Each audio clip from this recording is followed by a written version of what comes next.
i-resign po nila ang Pangulo, sino po ba ang makikinabang? Kahit sabihin po ni VP Sara o kayo nagsabi niyan, siya pa rin po ang makikinabang. Mas kakayanin ng isang tao na mamuno, na maraming inililihim, maraming itinatago at hindi nagpapakita ng anumang dokumento, more particularly about the funds.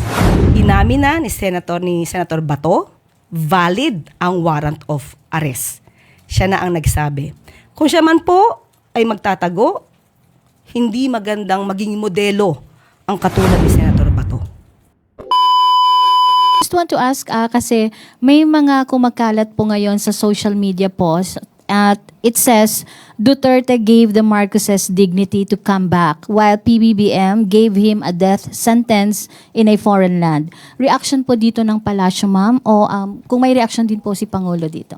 Ang nagpabalik po kay Pangulong Marcos ay ang taong bayan po. Hindi po iisang tao. Pinakita po ni dating Pangulong Marcos kung ano ang kakayanan niya.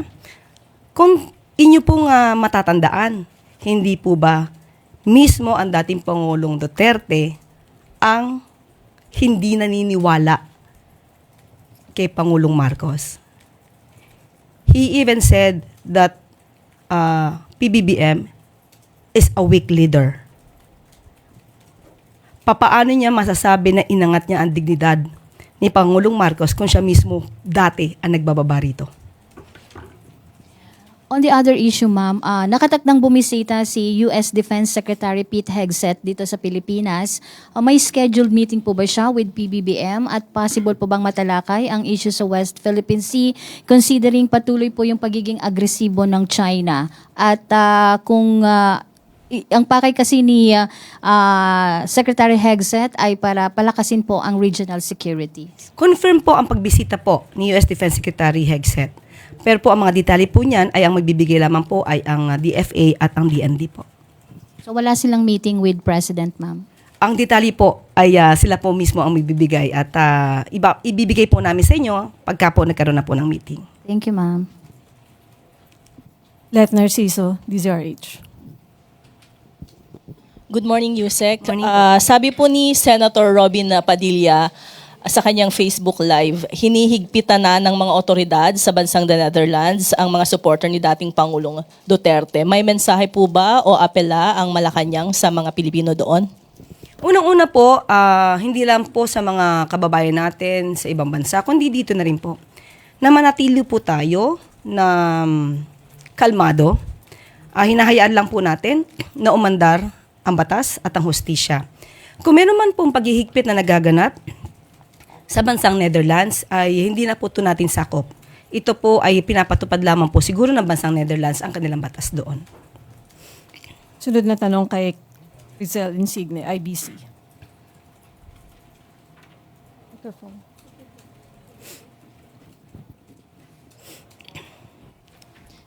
Yusek, what is your reaction about the growing list of dubious confidential fund recipients of VP Sara Duterte?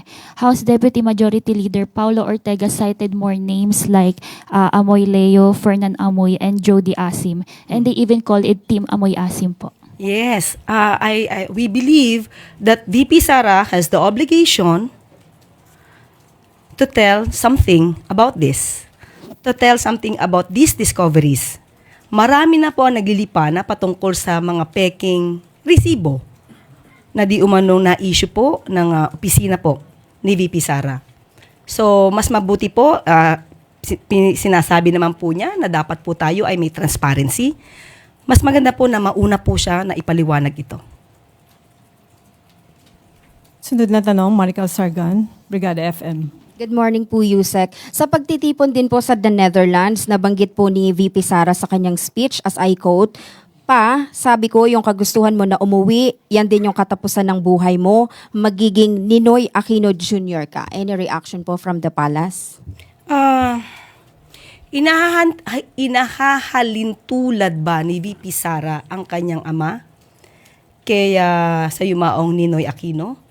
Parang hindi po natin nadinig noon na inahilintulad ni dating Pangulong Duterte ang sarili niya kay Ninoy, kung hindi kay Hitler.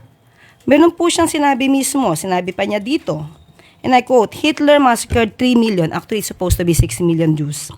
Now there is 3 million, what is it? 3 million drug addicts in the Philippines. There are. I'd be happy to slaughter them. At least if Germany had Hitler, the Philippines would have me.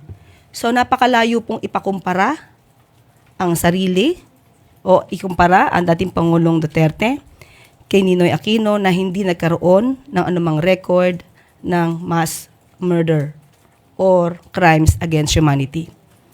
Mas ninais po ni dating Pangulong Duterte na ikumpara ang sarili niya kay Hitler. May tanong po ulit si Alvin Baltasar, Radyo Pilipinas. Yusek, doon lang sa asylum application ni Attorney Harry Roque, ano ba talaga nakikitang motive dito ng Palasyo? Do you see this as a tactic of Attorney Roque para makiiwas doon sa mga criminal proceedings as what was stated in a petition filed by a doon sa abroad, ma'am anong tactic ang nakikita niyo rito? Kahit hindi pa naman po siya nag-a-apply ng asylum sa Netherlands, alam naman natin na siya ay hindi na nagpakita sa anumang Quadcom hearing. Siya ay umalis sa Pilipinas at hindi na bumalik. So ano ba ang ibig sabihin nito? Taktika ito para hindi na siya muling matanong pa sa kanyang mga isinawalat sa Quadcom hearing patungkol sa kanyang mga transaksyon.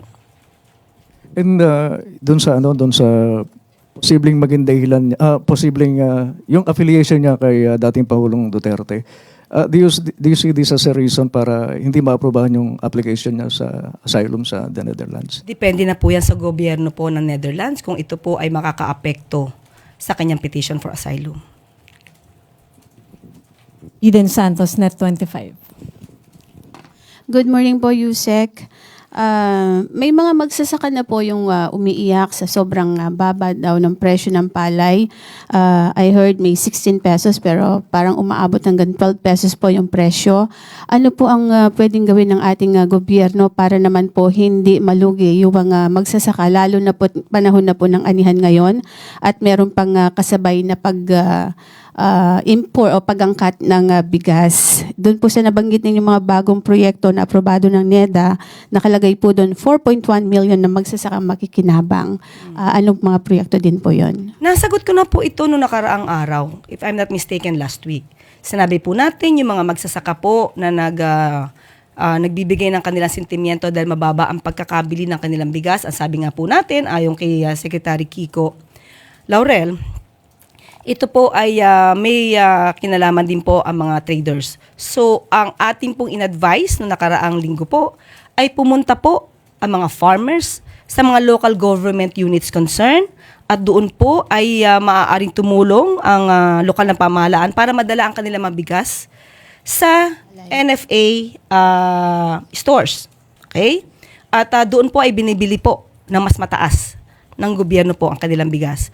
At sinabi po natin noon pa na nagsasagawa na po, nandun na po tayo sa procuring the trucks po para po makatulong po ito sa mga farmers na wala pong kakayanan na magdala ng kanilang palay diretso po sa NFA stores.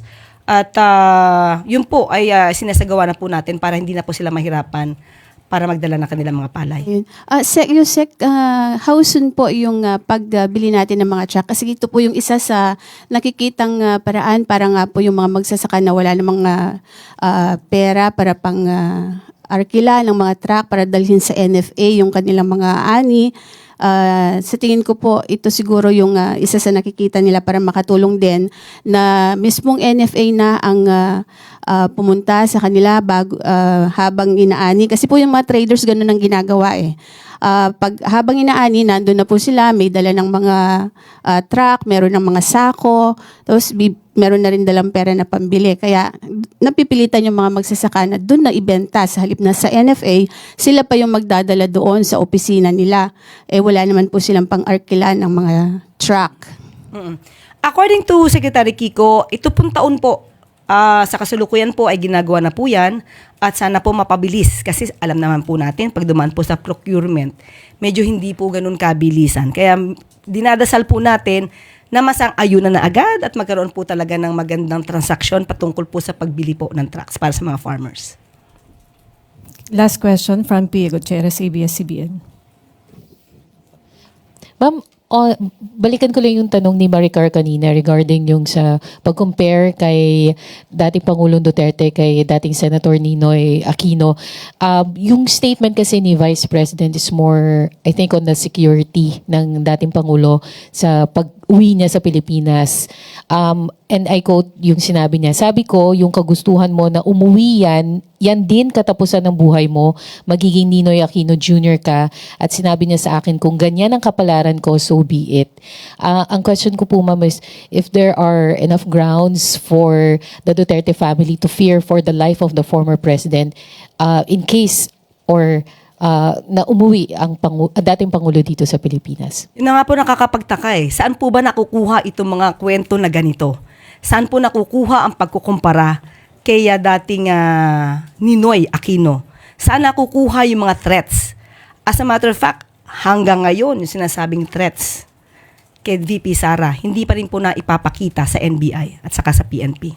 So saan lamang po ito nakukuha? Kailangan po natin kasi ng mga materyales, ng mga ebidensya bago po magsagawa ng ganitong mga klaseng statements. Wala pong katotohanan yan. Sa papong tanong mula kay Clisel Pardilla, PTV. Kay Ian Cruz muna, GMA. Ma'am, good morning po. Ma'am, dun sa rally sa Dahig, nabanggit po, sinabi po ng mga crowd doon na mag-resign na si PBBM at sabi ni VP Sara, o kayong nagsabi niya na hindi ako, Marcos resign. Bakit ba kailangan ng resign? Dahil hindi mo pinapakita sa taong bayan na maayos kang mag-isip at kaya mo ang mamuno. Ano po ang tugon ng administrasyon? Kung pinag-resign po nila ang Pangulo, sino po ba ang makikinabang? Kahit sabihin po ni VP Sara o kayo nagsabi niyan, siya pa rin po ang makikinabang. Sasabihin po ba na walang kakayanan mamuno? Paano po natin masasabi ito? Kung ang pinapailal po natin ay ang batas. At very transparent po tayo sa anumang mga transaksyon. Hindi po mas kakayanin ng isang tao na mamuno na maraming inililihim, maraming itinatago at hindi nagpapakita ng anumang dokumento, more particularly about the funds. Last question, Clisel Pardilla, PTV4. Yusek, Senator Bato de la Rosa told you, Miss Castro, akala niyo mga santo kayo, hindi nakakabuti yung gagawin kong pag-evade ng arrest, pero yung ikabubuti ng bansa ba yung ginawa niyo? How do you respond to that? Hindi, I know, we are not saints. Lahat tayo hindi santo. Isa pa lang ang nagiging santo sa Pilipinas, si St. Lorenzo Ruiz. Dalawa. Sino pa iba yung isa? Kalunsod. Yeah. Okay, St. Kalunsod. Okay, dalawa na. Hindi pa po tayo napapasama doon. And we know that. Mukhang malayo po mangyari yun. Unang-una po, pinapatupad lamang po natin ang batas. Sinabi naman po niya na valid ang warrant of arrest. Ang sabi din po natin, bakit natin sinusuko daw ang soberenya? Hindi po tayo nagsusuko ng anumang soberenya. Sino ba ang naunang magsuko ng ibang parte nating karapatan sa ibang bansa? Tayo po ba? Muli, sasabihin natin, inamin na ni Senator Bato, valid ang warrant of arrest. Siya na ang nagsabi. Kung siya man po ay magtatago, hindi magandang maging modelo ang katulad ni Senator Bato. Na dati nang naging PNP chief. Hindi magiging magandang modelo yan. Dahil yan po ay nag-iingga niya sa taong bayan na kapag may warrant of arrest, ay kailangan ng magtago na lamang.